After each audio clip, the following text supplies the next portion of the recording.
Hey guys, spring is coming up and I want to get my onions started as soon as possible. So we're going to head to the sun porch to try and get that done. In fact, I'm not sure just how much I can get done today, but I did want to get the lilies in ground. If you can see back there, we have a pack of 15. These are the Presidente and Stargazer varieties. So I want to get these in ground, but I'm not sure if I'm going to be able to get to it. As for the onions we are going to be starting with the candy onions.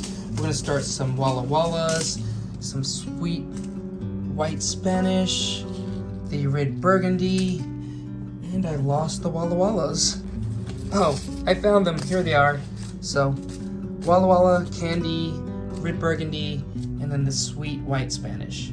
And as per usual, we did pre-moisten the soil. That's why it's sticking to my fingers. I did already sit everything in, packed it down. What we're gonna do is poke a few holes, not too deep though. Just a place for them to sit while I kind of toss them inside the containers. If you've seen all the other videos, I always come prepared with my labels, just because it's hard to tell exactly what's what, especially with these onions, because they're all gonna look alike. As you can see, the seeds are very small, not too small. We're gonna put them about a 1/4 inch deep and probably put about 3 to 4 seeds in each hole, or to their respective labeling.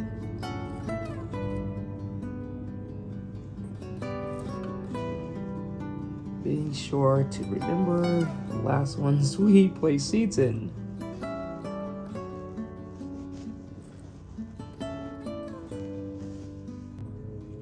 I'm gonna go ahead and cover the ones that we just filled. That was the red burgundy. I'm gonna go ahead and get the Walla Wallas in next.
Okay, so we got both the onions trays underneath the grow lights.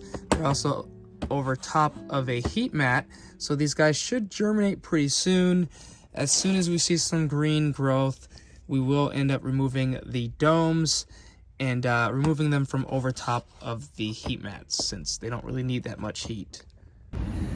So I initially wanted to prune all of my bobo hydrangeas, which I have a row from here all the way down to the end of the home. And what I plan on pruning out are like the inner spindly twigs and whatnot, trying to thin it out a little bit. So I'll also be removing the flowers from the stems. Now, you guys might be thinking, why am I pruning on a hydrangea? Well, these are paniculata hydrangeas. They do bloom on new wood, so we'll be safe this season.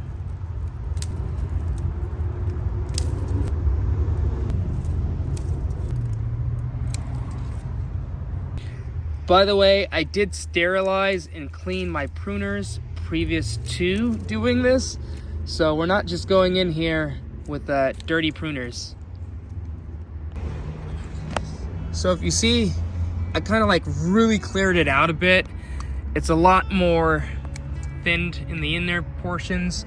I did take it back slightly as well when it came to some of the height. So if you see here, I cut it back maybe a good 2 nodes, if not 3 in some areas. And don't forget, it's important to clean your pruners in between plants. So I have a bleach water solution that I use a towel to kind of clean off with. Or not towel, I just use the paper towels to wipe it down.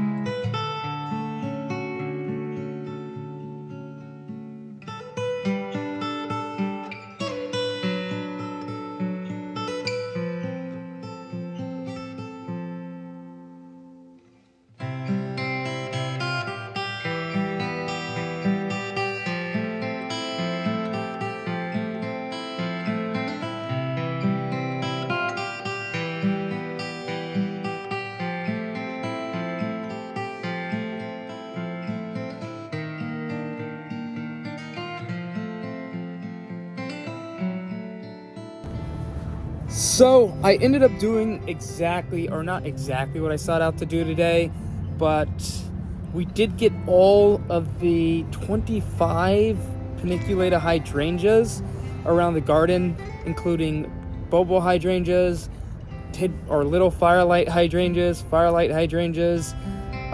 just so many different types. I know there's like the Zinfandel up top there. It was just so many, and it's already getting dark, so I'm gonna have to retire for the night. So there's a hydrangea here, back there. Everything's been pruned. Now, this is a hydrangea I've been pruning on for years now, and you can see it's thickened up a whole lot.